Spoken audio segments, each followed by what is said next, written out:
warahmatullahi wabarakatuh. Selamat datang di Saung Ngopi Berkah Waqiah.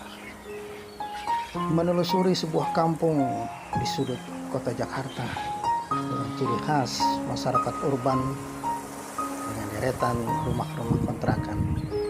Di sana ada sebuah tempat ngumpul, ngopi bareng, ngobrol-ngobrol dan bercerita tentang kehidupan. Dari sini tumbuh keakraban, persaudaraan, kemudian timbul sebuah ide, kenapa juga ya kita isi dengan hal-hal yang positif.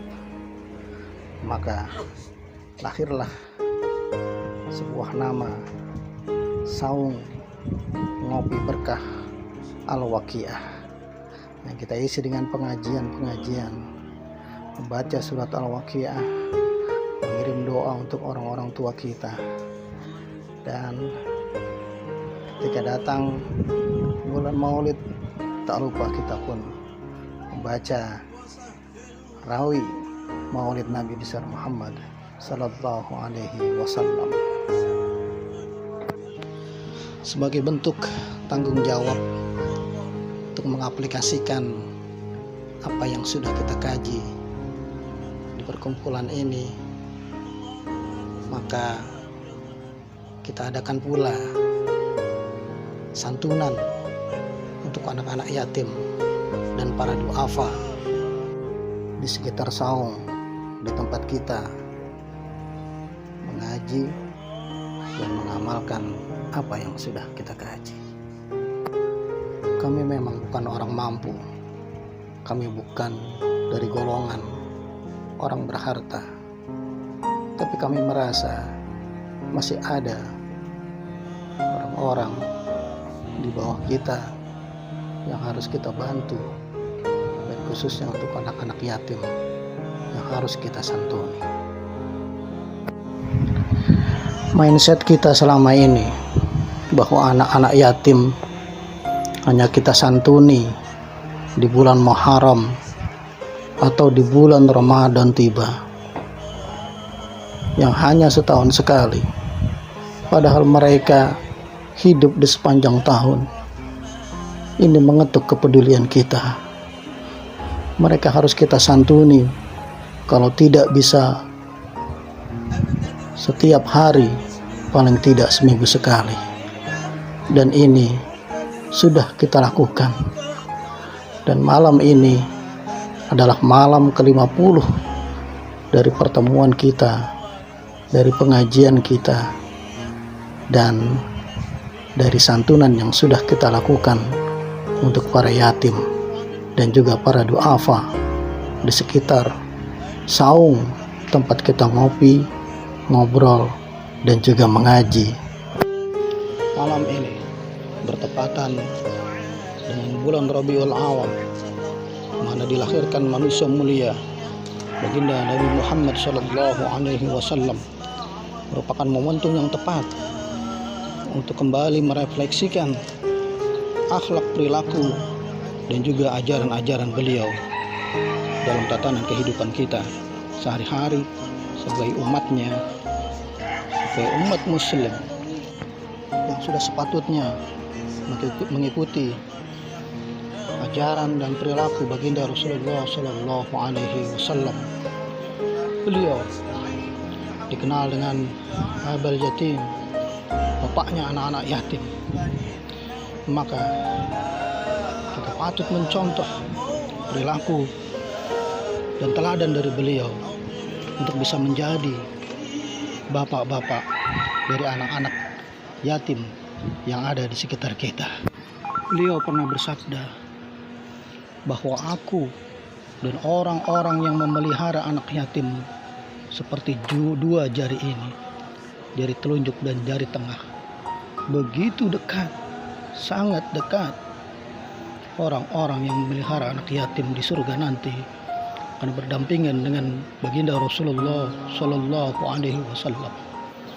Ini sebuah jaminan dari beliau untuk kita, orang-orang yang peduli pada anak-anak yatim. Dari postingan video ini, kami tidak bermaksud merasa bahwa kami paling peduli terhadap anak-anak yatim. Bukan kami merasa paling bersih, paling bisa mengamalkan ajaran baginda Rasulullah Sallallahu Alaihi Wasallam.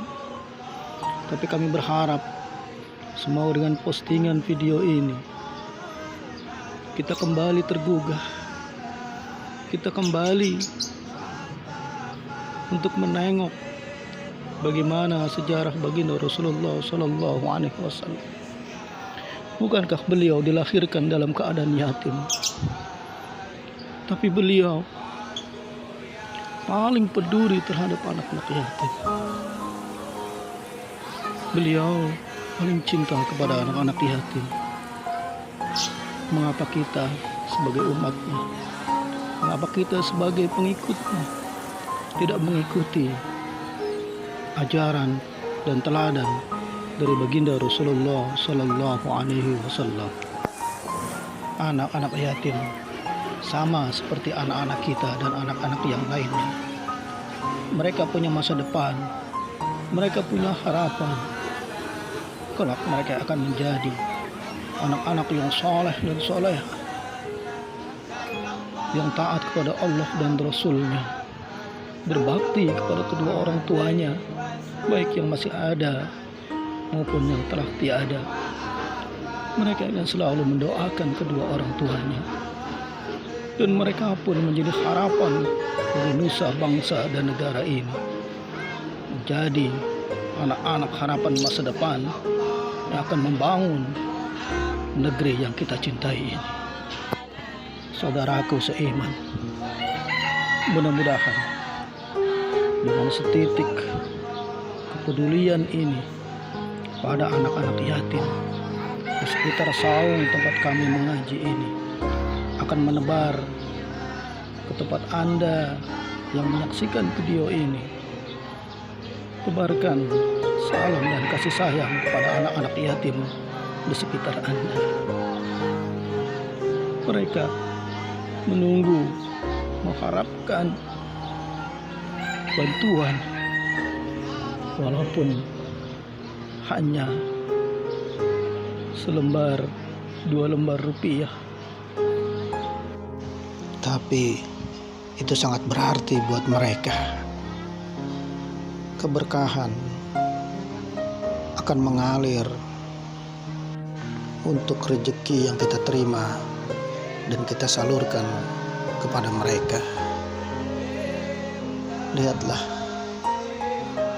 wajah-wajah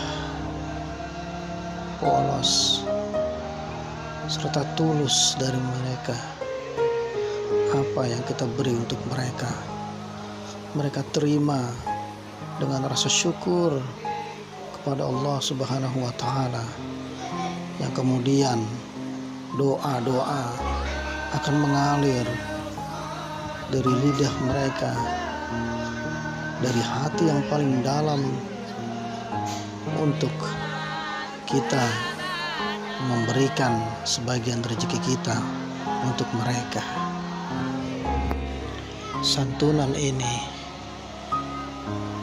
terkumpul dari kita yang mengaji 10, 20, 30 ribu rupiah, berapapun yang terkumpul, kita salurkan, kita kembalikan kepada para yatim ini dan juga para duafa di sekitar saung ini, dan juga titipan dari para donatur yang memberikan rezeki mereka untuk anak-anak yatim dan duafa ini. Kami senantiasa berdoa kepada Allah, mudah-mudahan kegiatan seperti ini akan senantiasa istiqomah, berlanjut terus. Berapapun yang terkumpul akan kita bagikan kepada mereka, agar tempat berkumpul ini, saung ini, tidak hanya mengkaji tapi juga mengamalkan ajaran dari baginda Rasulullah Sallallahu Alaihi Wasallam. Nah, saudaraku seiman, setelah mengaji dan berbagi kepada para anak yatim dan duafa, maka kita tutup dengan santapan malam yang ala kadarnya. Ini pun masing-masing kita memberikan apa yang kita punya di rumah. Dan alhamdulillah, tidak hanya kita, binatang seperti kucing pun turut menikmati apa yang kita nikmati ketika selesai mengaji di saung ini. Alhamdulillah. Saudaraku seiman, untuk Anda yang ingin ikut berbagi, mendonasikan sebagian rezeki Anda untuk para yatim dan duafa di saung tempat kami mengaji, silahkan salurkan ke nomor rekening yang ada di layar ini. Semoga Allah memberikan keberkahan untuk rezeki kita. Amin ya rabbal alamin. Selamat berjumpa kembali. Assalamualaikum warahmatullahi wabarakatuh.